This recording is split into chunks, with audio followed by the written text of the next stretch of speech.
मैं डॉक्टर सुनीता कमल, SPC government college Ajmer.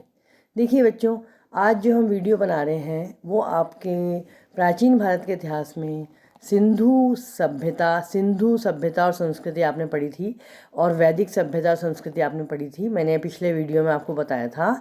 आज हम इस वीडियो में ये देखेंगे कि सिंधु संस्कृति और वैदिक संस्कृति में क्या अंतर है। देखिए बच्चों, ये आपके 4 नंबर का प्रश्न भी आ सकता है और बड़ा प्रश्न भी आ सकता है कि सिंधु संस्कृति वैदिक संस्कृति में अंतर बताइए। कोई 2 अंतर भी आ सकते हैं, वो आपके 2 नंबर का प्रश्न भी हो सकता है। आप ध्यान दीजिएगा। देखिए बच्चों, अब हम आते हैं इनके अंतर पे। सिंधु संस्कृति जो थी वो पूरी तरह से नगरीय और व्यापार प्रधान संस्कृति थी।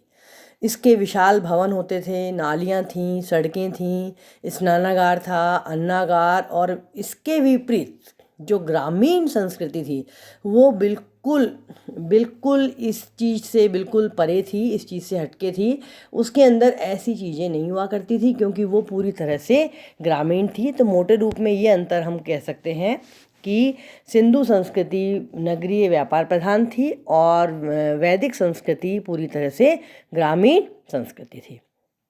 अब इसके बाद जो अगला अंतर आता है वो ये है कि सिंधु सभ्यता व्यापार प्रधान थी, कुटीर उद्योग धंधे हुआ करते थे, जबकि वैदिक संस्कृति कृषि प्रधान थी, पशुपालन और ग्रामीण और उद्योग धंधे हुआ करते थे। अब इसके अलावा वैदिक जीवन में अश्व का विशेष महत्व था, जबकि सिंधुवासी अश्व से परिचित नहीं थे। ऐसा प्रमाण हमारे को मिला है कि सिंधुवासी जो है वो अश्व से परिचित नहीं थे। अब इसके अलावा वेदों में व्याघ्र का उल्लेख नहीं मिलता है, हाथी का उल्लेख बहुत ही कम मिलता है, किंतु सिंधु सभ्यता में जो मुद्राएं मिली हैं उनमें व्याघ्र और हाथी इन दोनों पशुओं का पर्याप्त मात्रा में चित्रांकन हुआ है। अब इसके अलावा यजुर्वेद में लोहे के प्रयोग का उल्लेख मिलता है, जबकि सैंधव लोग लोहे से अपरिचित थे।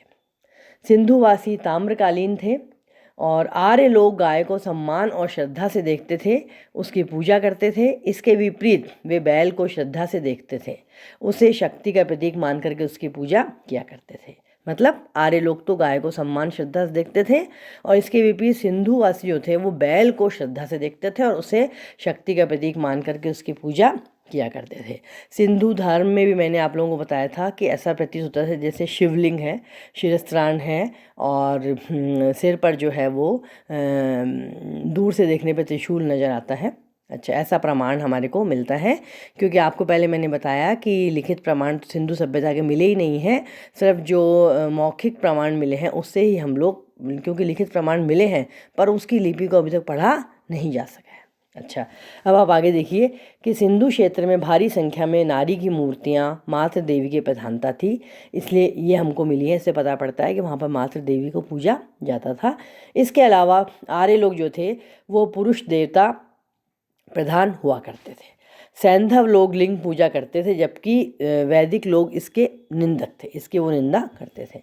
सिंधुवासी मूर्ति पूजक थे, जबकि आर्य लोग मूर्ति पूजा नहीं करते थे। आर्यों का धर्म यज्ञ प्रधान था, वे लोग प्राकृतिक शक्तियों की पूजा किया करते थे और पृथ्वी, जल, वायु, अग्नि और आकाश चौकड़ी मारकर आकाश के नीचे बैठ करके पूजा किया करते थे और मोहनजोदड़ो हड़प्पा में ऐसा नहीं करते थे। यद्यपि आर्य लोग मांसाहारी थे किंतु उन्हें मछली पसंद नहीं थी, पर सैंधव वासियों का प्रिय भोजन मछली था। आर्यों की नाक प्रखर थी व अनार्यों की नाक चपटी थी। सिंधु वासियों की मूर्तियों से ऐसा आभास होता है।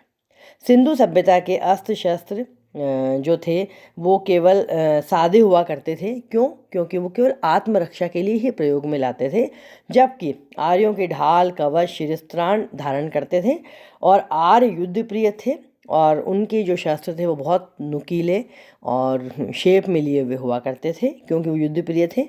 और मात्र और पितृ सत्तात्मक परिवार का भी मैंने आपको ऊपर बताया कि बहुत बड़ा अंतर है कि सिंधुवासी जो थे वो मात्र सत्तात्मक परिवार थे में और वैदिक जो थे वो पितृ सत्तात्मक परिवार हुआ करता था। ऐसा उनकी मूर्तियों से पता पड़ता है।